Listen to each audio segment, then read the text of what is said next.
Hello दोस्तों, आपका स्वागत है ट्रेड में। मैं हूँ हितेन चावड़ा। एक ऐसी फूड चेन कंपनी जो इंडिया की one of the largest franchisee Yum Brands को ऑपरेट करती है, जिसने लास्ट 1 साल के अंदर अपने निवेशकों को 100% का रिटर्न दिया है।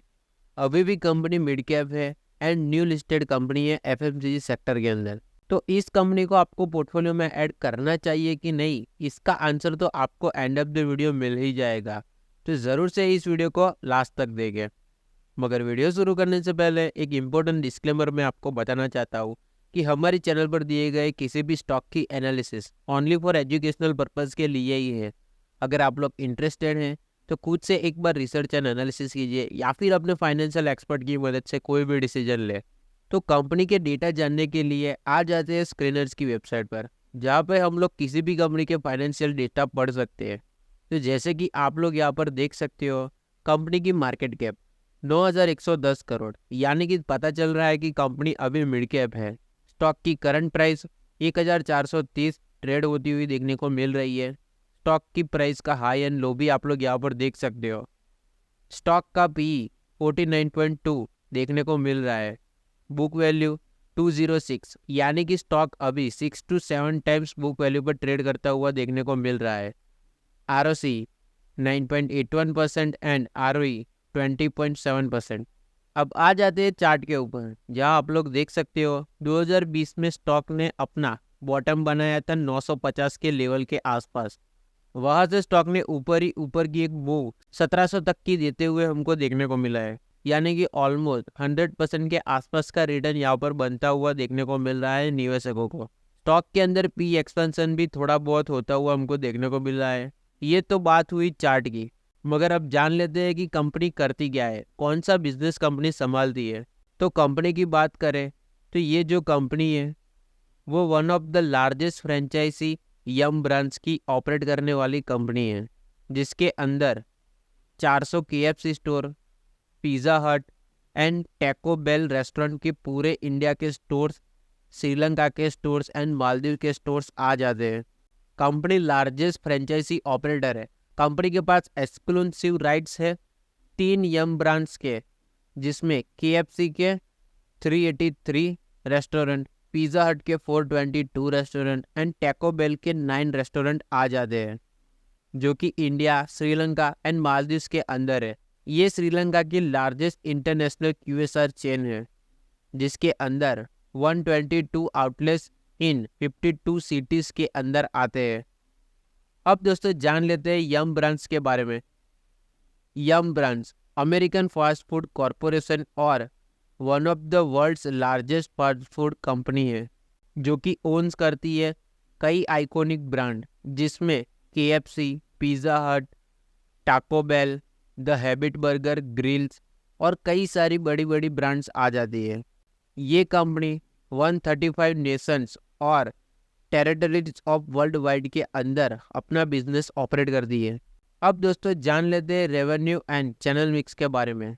अकॉर्डिंग टू FY23 के डेटा, KFC इंडिया से 65% का रेवेन्यू आता है, पिज़्ज़ा हट इंडिया से 23% का रेवेन्यू आता है, पिज़्ज़ा हट श्रीलंका से 12% का रेवेन्यू आता है। अब चैनल मिक्स के बारे में भी जान लेते हैं। अगर डिलीवरी की बात करें तो 40%, डाइन इन से 14%, टेक अवे से 20%। इस तरीक़ा से चैनल मिक्स हमको देखने को मिल रहा है। अब दोस्तों जान लेते हैं यूनिट इकोनॉमिक्स को। अगर इंडिया के KFC रेस्टोरेंट की साइज़ की बात करें तो 1500 स्क्वायर फुट के अंदर एवरेज डेली सेल्स पर रेस्टोरेंट 1.25 लाख से 1.35 लाख देखने को मिलता है। और इंडिया के पिज़्ज़ा हट रेस्टोरेंट की बात करें तो 1200 स्क्वायर फीट के अंदर प्रेजेंट साइज हमको देखने को मिल रही है। एवरेज डेली सेल्स पर रेस्टोरेंट 0.61 लाख से 0.58 लाख देखने को मिल रही है। दोनों ही रेस्टोरेंट्स की साइज FY19 से कम कर दी गई है, क्योंकि कंपनी ने बताया है कि कम रेस्टोरेंट साइज से EBITDA मार्जिन में बढ़त देखने को मिलती है, जिसकी वजह से ये इम्प्लीमेंट किया गया है पूरे नेशन के अंदर।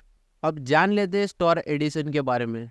अकॉर्डिंग टू FY23, कंपनी ने हाईएस्ट एवर नए स्टोर्स ऐड किए हैं अपने कस्टमर को ज़्यादा एक्सेसिबल हो सके इसके लिए।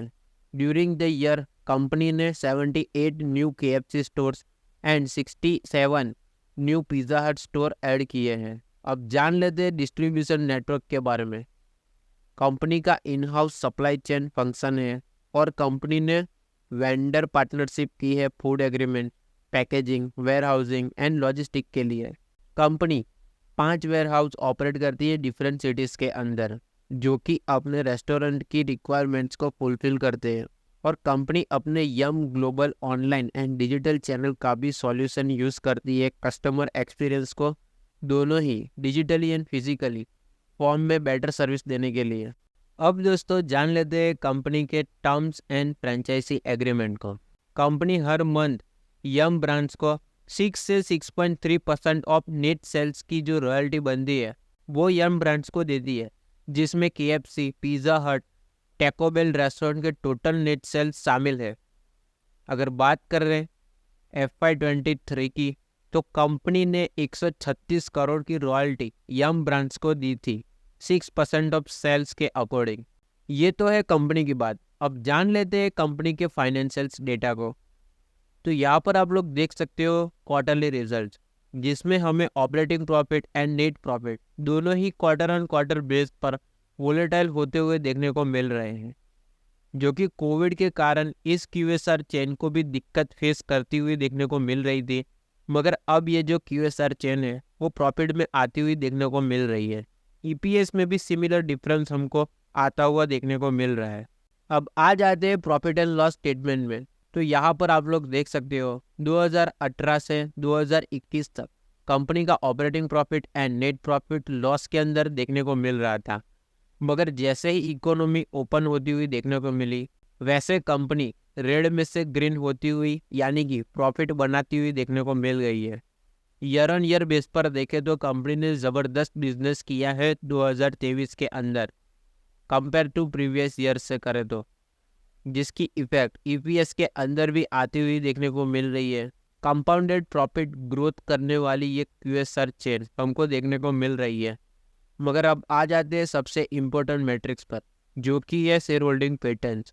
शेयर होल्डिंग पैटर्न्स हमें किसी भी कंपनी के अंदर इन्वेस्टमेंट करने से पहले ज़रूर से एक बार देखना ही चाहिए। तो यहाँ पर आप लोग देख सकते हो प्रोमोटर्स, जिसके पास 13.84% के स्टेक्स है, जो कि क्वार्टर ऑन क्वार्टर बेस पर अपनी जो पोजीशन है वो निकालते हुए देखने को मिल रहे हैं, यानी कि प्रॉफिट बुक करते हुए प्रोमोटर्स देखने को मिल रहे हैं।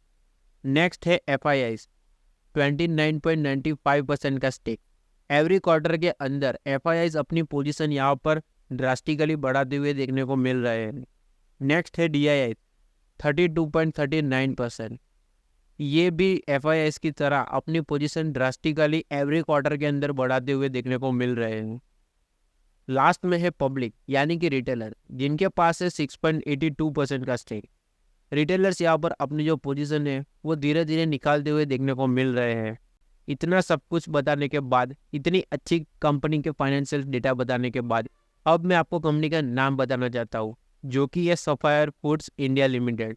लास्ट कितने ही साल से यम ब्रांड्स की बड़ी बड़ी 3 franchisee India, Sri Lanka and Maldives के अंदर ऑपरेट करने वाली ये company Sapphire Foods India Limited NSE and BSE पर लिस्टेड है।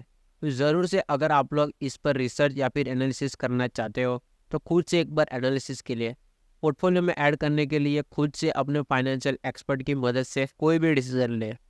ऐसे ही और informative and stock market related videos के लिए ज़रूर से हमारे इस चैनल को लाइक, शेयर एंड सब्सक्राइब करिए।